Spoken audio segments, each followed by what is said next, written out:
জ্যৈষ্ঠপুরা পাহাড় বোয়ালখালীতে একমাত্র ঘোরার জায়গা বলতে গেলে এই জ্যৈষ্ঠপুরা পাহাড়ই। পাহাড়ের গা ঘেঁষে বিশাল এক রাস্তা, আর রাস্তায় বিভিন্ন পর্যটকরা এসেছে ঘুরতে। বোয়ালখালীর মতো একটি গ্রামের ভেতর যদি আপনারা বান্দরবানের মতো ফিল পেতে চান, তাহলে অবশ্যই জ্যৈষ্ঠপুরা পাহাড় থেকে ঘুরে আসুন। আমরা বাইক নিয়ে চলে গিয়েছিলাম পাহাড়ে। রাস্তাটা খুবই ভালো, তবে মাঝখানে মাঝখানে ভাঙাও ছিল। এটা হলো ওয়াসার নতুন প্রজেক্ট, এখানে সবাইকে ঢুকতে দেয় না।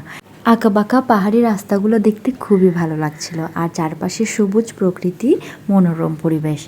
অনেক ট্যুরিস্ট এসেছিল ঘুরতে, যেহেতু শুক্রবার ছিল তাই অনেকে পরিবার নিয়ে এখানে ঘুরতে এসেছে। দেখতে ভালো লাগছিল। বোয়ালখালীর মানুষজনের একটা ঘোরার জায়গা তো অন্ততপক্ষে আছে।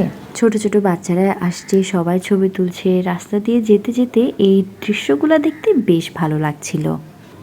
অনেকে তাদের গরু ছাগলগুলো এখানে পাহাড়ে নিয়ে আসে চড়ানোর জন্য।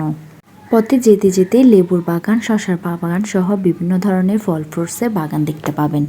বেশ কিছু দূর যাওয়ার পরে আমাদের চোখে পড়লো বেশ বড় বড় কিছু হাতির মল।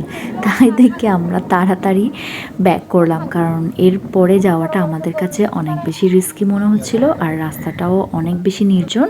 এখানে নাকি শান্তি বাহিনী আছে, তাই আর বেশি না যাওয়াই ভালো।